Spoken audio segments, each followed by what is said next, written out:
शेतकरी मित्रांनो, नमस्कार. मी तुमचाच नरेंद्र गायकवाड. अशीच एक सुंदर व्हिडिओ तुमच्या समोर घेऊन येत असताना खरं तर आज आपण पाहतोय की आपल्या कांद्याच्या लागवडीची लगबग चालू असताना सध्याच्या परिस्थितीमध्ये रोपाची लागवड आणि कांद्याच्या लागवडीमध्ये मारीचं प्रमाण जास्त प्रमाणात आढळून येतं. ही जी समस्या आज आपल्याला सगळ्यांना भेडसावते.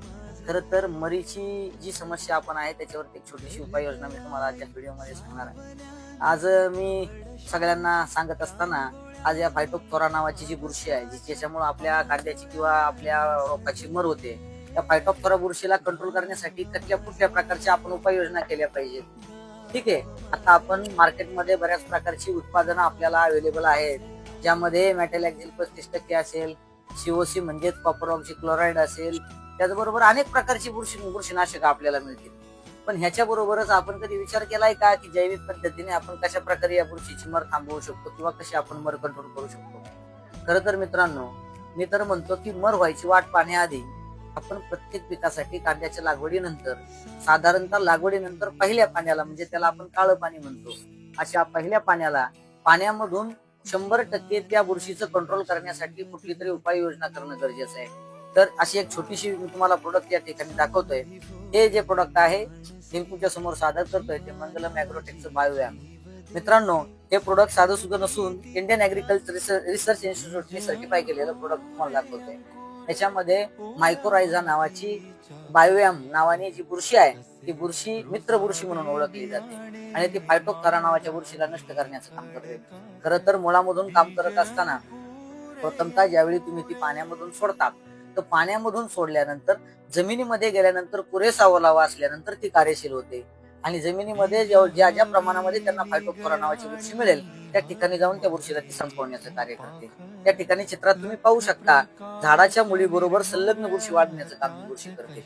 परंतु हे सगळं करताना फक्त आपल्याला जमिनीमध्ये बुरशीचा प्रादुर्भावच नसतो, तर काही नेमपॅथोजेनिक जीवाणूंचा प्रादुर्भाव आपल्याला जाणून येतो, ज्यामुळे मुलांना खूप त्रास सहन करावा लागतो. त्यामध्ये निमॅटोड असतील, नंतर इतर काही चुकीच्या गोष्टी असतील, कीटक असतील, तर ते संपवण्यासाठी आपल्याला याच्याबरोबर जोड द्यायची आहे ती मंगलम ॲग्रोटेक या कंपनीचं बायोनेम आहे या प्रोडक्टची. मित्रांनो, याच्यावर तुम्ही वाचू शकता इफेक्टिव्ह कंट्रोल रूट नॉट निमॅटोड्स, म्हणजे 100% निमॅटोडचं कंट्रोल करण्यासाठी आपल्याला हे बायोनेमा नावाचं प्रोडक्ट त्याबरोबर सोडायचं. साधारणतः हे सोडत असताना आपल्याला एकऱ्याचं जर प्रमाण घ्यायचं ठरलं तर एकरी आपल्याला हे पाहायला मिळेल तुम्हाला की एकरी आपल्याला हे 500 ग्रॅम सोडायचं आणि हे जे प्रोडक्ट आहे ते आपल्याला 100 ग्रॅम सोडायचं.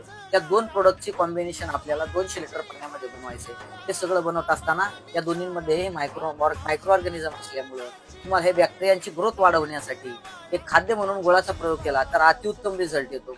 साधारणतः 200 लिटर पाण्यासाठी 1 किलो गुळाचं द्रावण आपल्याला तयार करून घ्यायचंय आणि त्यामध्ये हे दोन प्रोडक्ट जे आहेत ते आपल्याला घालवायचे आहेत. मित्रांनो, या प्रोडक्टचे रिझल्ट आपण आता समोरासमोर शेतकऱ्यांना घेतले तर तुम्ही विचारू शकता. ते आमचे प्रगतशील बागायतदार माननीय महाले मेजर या ठिकाणी बसले आहेत.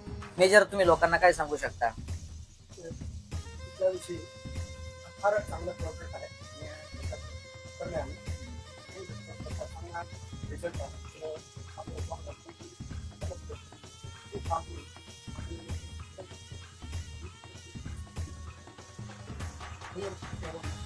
चांगला